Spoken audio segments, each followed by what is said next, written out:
place at the World Cup 2026, their best ever finish at a World Cup since 1966, when they, of course, last won it. Didier Deschamps' final game in charge of France ends in defeat, while Thomas Tuchel records a victory in his last game at this World Cup. As we welcome along to Scoreline 48 Nations, Adam Hunt here in the studio with Chris Whittingham, Michael Lahoud and Troy Deeney. Big hello to everyone watching live on YouTube. Send in your questions and comments for the guys. We'll get to them throughout the show. Well, what a ridiculous game of football. What a ridiculous second half. If you'd have said at half-time, Troy, France will score 4 goals and still lose, I think you probably have called me an absolute idiot.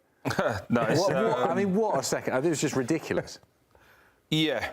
I don't even know what to say. Like, for pure entertainment value, amazing. Yeah, I suppose 10 goals is great. People got to watch it. I think I look at it from a point of view of probably a little bit of a Debbie Downer, but when you look at it, this is third versus fourth, and we're trying to unpack 10 goals. That wasn't a serious game of football. It was highly entertaining. England got the job done, so I'm happy in a way. But did you learn anything from any team coming away from that? It's carnage. Honestly, it was carnage. But 10 goals, we should be happy, I suppose. But it was, I don't know, you more or less impressed now with England? Well, I don't know. I don't really know what to think of it, because on the positive side, the first half was brilliant. The end of the game, under a lot of pressure, it did look, I mean, we said it, didn't we, as we were watching England, it looks like they're going to lose this game from being 4-0 up. So I suppose at least they managed to see it out. But I mean, it's just hard to, as Troy says, Michael, it's difficult to know what to read into both teams, really, because it was just such a weird game. There were parts of it that I felt like we were watching a preseason match. I felt like we were watching a scrimmage, a friendly. There were parts of it that seemed like we weren't even watching a football match. Have you ever seen the Harlem Globetrotters? No, but I know who they are. Yeah. Well, we have that here in America. That felt like watching the Harlem Globetrotters, where defense is optional. It was an absolute track meet at different points. And don't be fooled by the momentum chart in that first half. There was only one team that showed up in the first half, and that was all England. But in the second half, I mean, France, they had their way with England. The performers and performances of Michael Olise taking it to another level. But, I mean, from a France standpoint, I go back to what I said at halftime. Yes, they turned up in the second half, but you just wasted 45 minutes of Didier Deschamps' time, of French football fans' time, and yes, you showed up in the second half. But if you think of if they applied themselves and showed that they gave a damn for their manager, they probably would have scored 10 goals alone. And they still could have, because for as great as Elise was, missed 2, 3, 4 good chances. So it's hard to explain, Adam. You want to say, like, great game of football, great goals. Yeah. But then on the other side, it was like hardly any defending.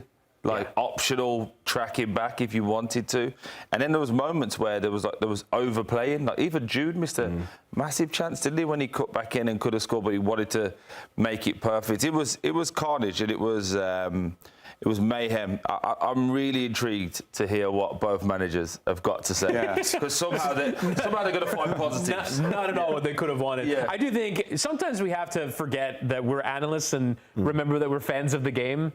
And anyone who watched that was amazing. Yeah. That was fantastic to watch. Is that the game you grew up watching?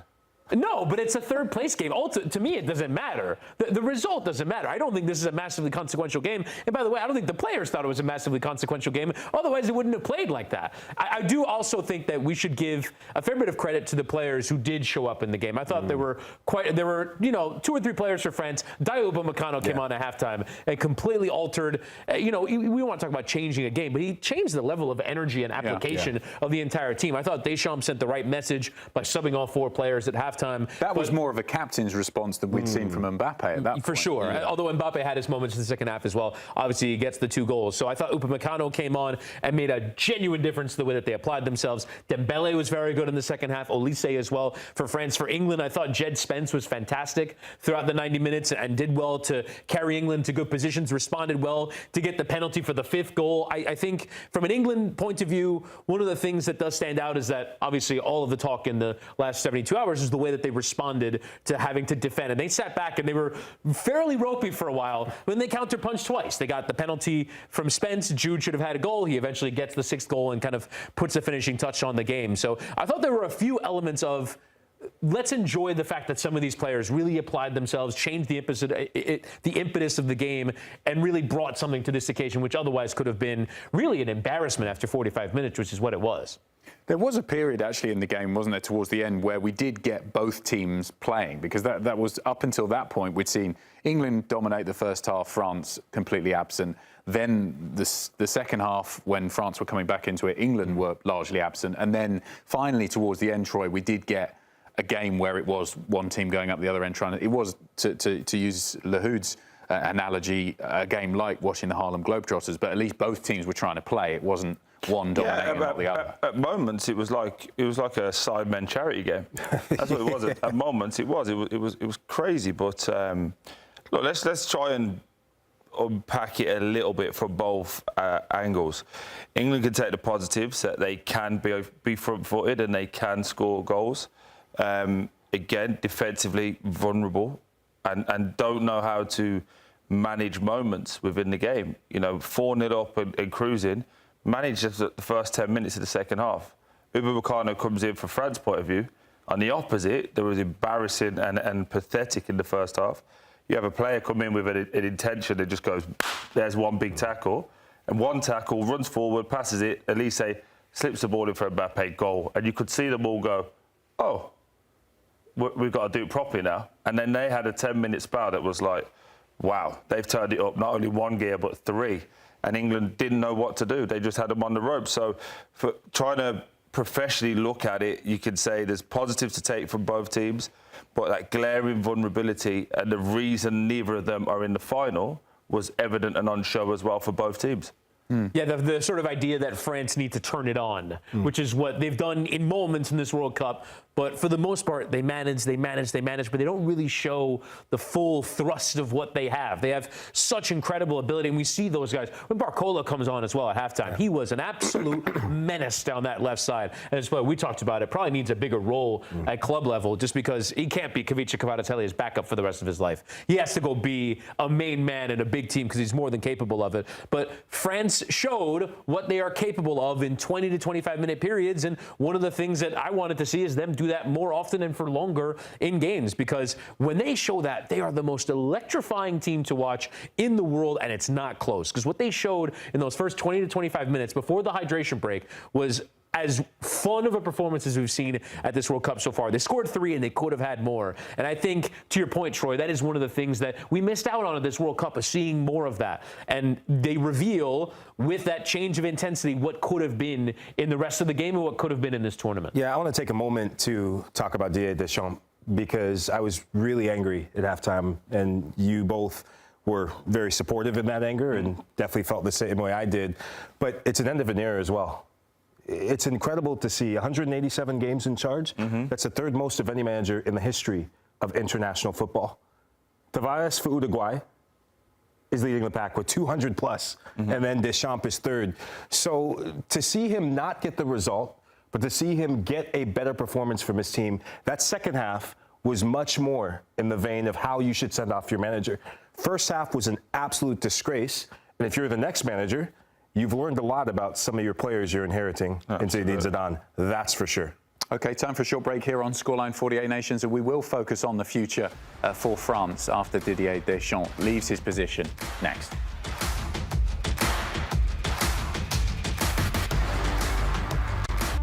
At the start of every year, I find myself wondering again, constantly questioning life's mysteries. Could I make it in the UFC octagon? When Jeff Probst asks survivors, ready? Do they ever want to say no? Has Dexter ever considered meditation? Will Beth and Rip make it last on the new series Dutton Ranch? If not, Rip, call me. Stream new series and returning favorites, plus huge events. It's going to be the biggest year yet. Welcome to the Running Man. The rules are simple. Survive 30 days. But the entire nation is hunting you down. The grand prize, $1 billion! Win this game. Change your family's life forever. Hunt him down! People will sell you out in a heartbeat. What is happening? Welcome to the Running Man. I'm back. I'm really back. Why am I here? I'm not dead, right? Disruption on this campus will not be tolerated. If I look crazy, it's because that's how I feel. I don't know how to live in two worlds. There are others. But they're not like us. We need to get out of here now. Open your eyes. Paramount Plus has a mountain of movies. Wow. New movies. Timeless movies. Guys who are running out of time movies. So get in on the latest blockbusters. Trust me. And relive the moments that get you every time. And that's all I have to say about that. A mountain of movies, now streaming on Paramount Plus. This is European soccer's biggest stage. Written in the stars! What a difference she has made! The question is, can you handle it? Can you handle it? The crowd here feels electric. Stream every match of the UEFA Women's Champions League on Paramount Plus. I lost my dad and my aunt. What aren't you telling me? I'll never know what you've gone through, but I'm sure your dad will want you to be happy. I will not lose the company that my husband started. I want success. Get it for me. This business will bleed you dry. Dad, I'm playing on the house's money now. No, you're playing with the devil's money. What's the plan here? Gotta blow! Yeah, well, I'm just getting started. Landman. All episodes now streaming only on Paramount Plus. Welcome back to Scoreline 48 Nations. So the Didier Deschamps era as France head coach is over. He's been in charge for over 14 years. And as you can see there, won the World Cup back in 2018, the Nations League in 2021, also reached further finals at the Euros, and of course the last World Cup in Qatar as well. Speaking of World Cups and top scorers, with the goals today, Kylian Mbappe moves ahead of Lionel Messi. Obviously, Messi is involved in the final on Sunday, so Mbappe is on 22 goals. Messi will start the game tomorrow on 21. So knowing that one will take him alongside Mbappe, two will take him back in front. But should there be, guys, we were talking earlier, what about an asterisk next to some of these numbers? Because Troy, after all, these players are getting more of an opportunity to play in games, and also an opportunity in this one to play in a third place game where not everyone is necessarily trying that hard. Yeah, maybe it's a new rule, like a new record for the 48 teams World Cup. Yeah. Like maybe you put it... Draw a line and start like again. Yeah, but and obviously if they do it within a time frame of the other ones, but it just doesn't hold the same weight. But also at the same time, let's not diminish the fact that the players still actually have to score. Like, it's not their fault that there's a third place game. It's not. And if you're Jude Bellingham, for example, you can't, or Saka in this situation, he scored a hat-trick against France. If you said that just on its own, you'd be like, wow, he's had a great game. You can't make the other team play well. Do you get what I mean? So, like, we diminish little things of it, but it's ultimately, it is what it is. A bit like the NFL with the SAT record, there's more games now, isn't there? Still, the player hasn't changed the fixtures to benefit himself. He still has to be fit, still has to be available. So I want to give Mbappe his credit, but it does feel like it needs its own little new paragraph, shall we say, in the history book. Witty, you're the stats guy, you're the commentator.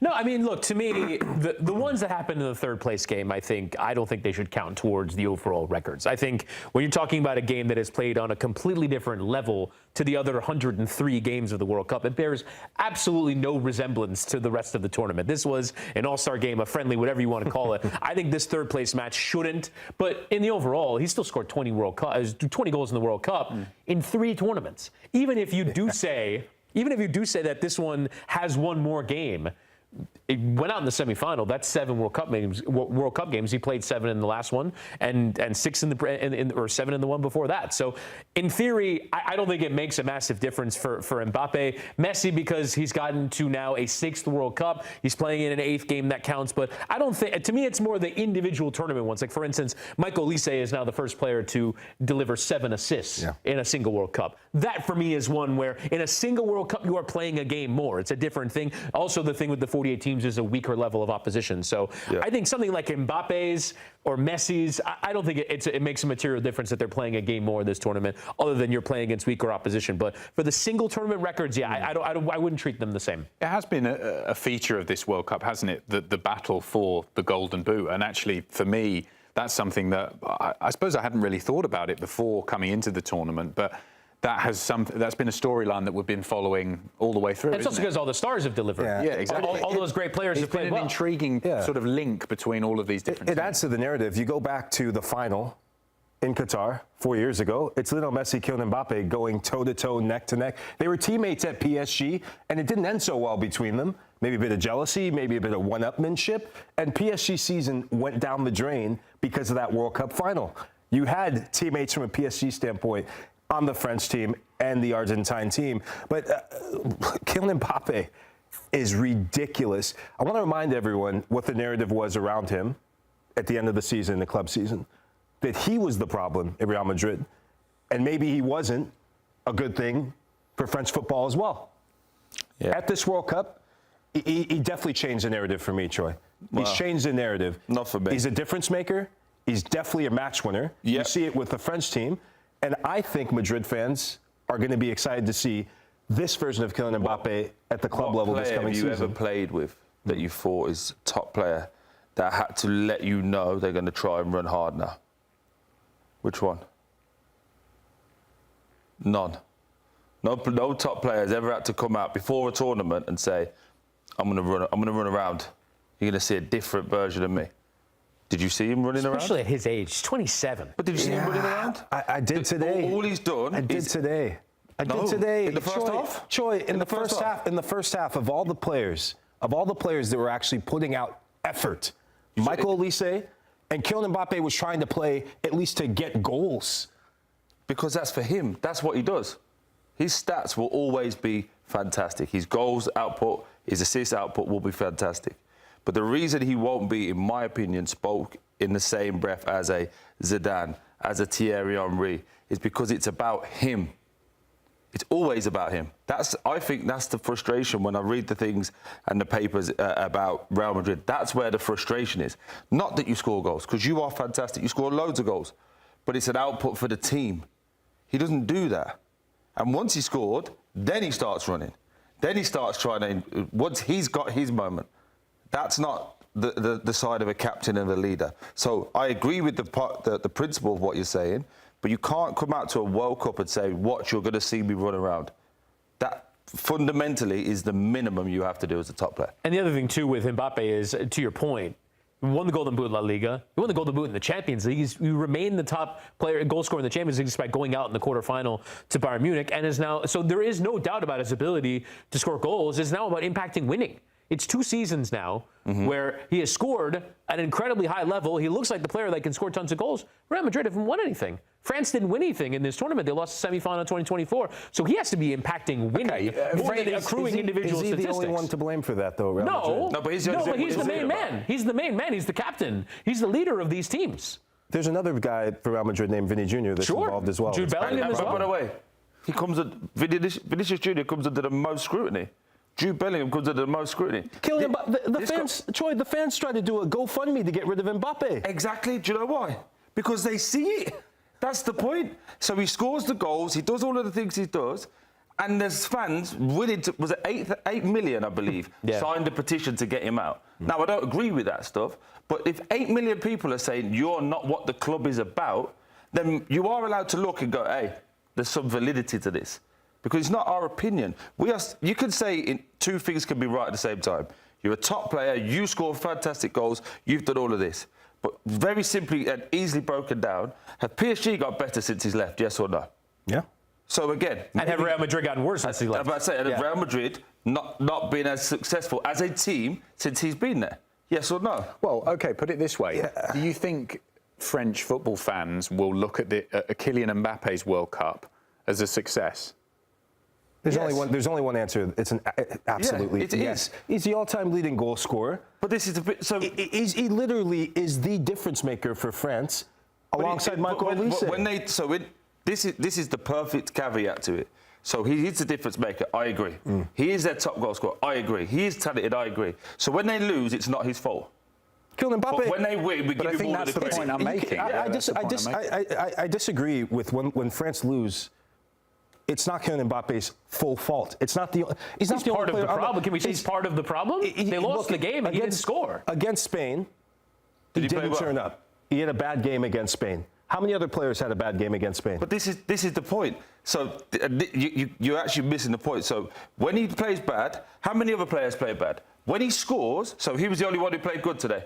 No, there were other players, but that's what I'm saying. But you can't praise him because he does well, and then when he does bad, go, what about everybody else? No, that's not what being a top player is. I think you're missing the entire point of this World Cup and Kylian Mbappe.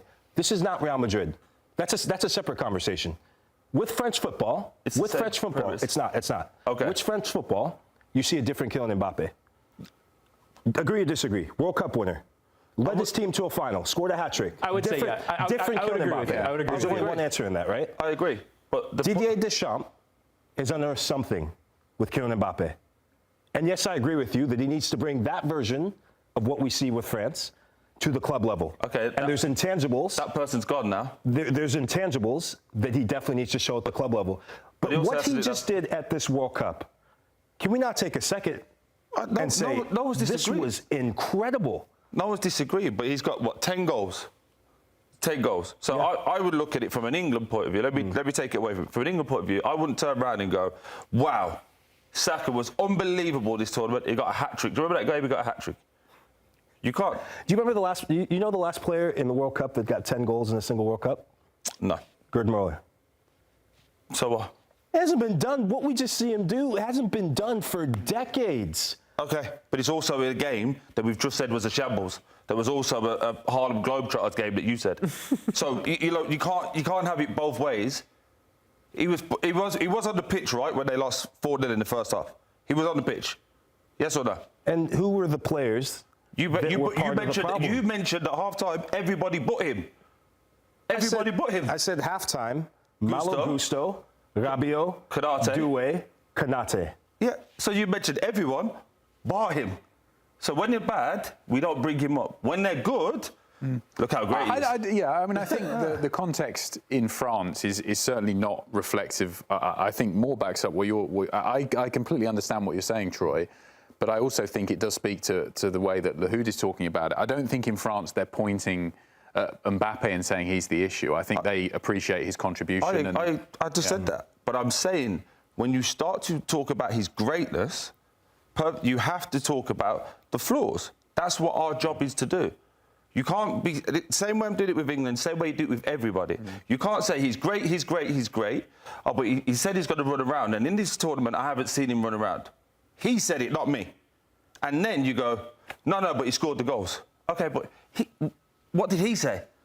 Hold him to the standard that he said. That's all I'm saying. Yeah, it's a debate that's going to run and run, obviously, for French fans in the aftermath of the World Cup as well. Time for a short break here on Scoreline 48 Nations. We've got plenty more coming up for you in a couple of minutes.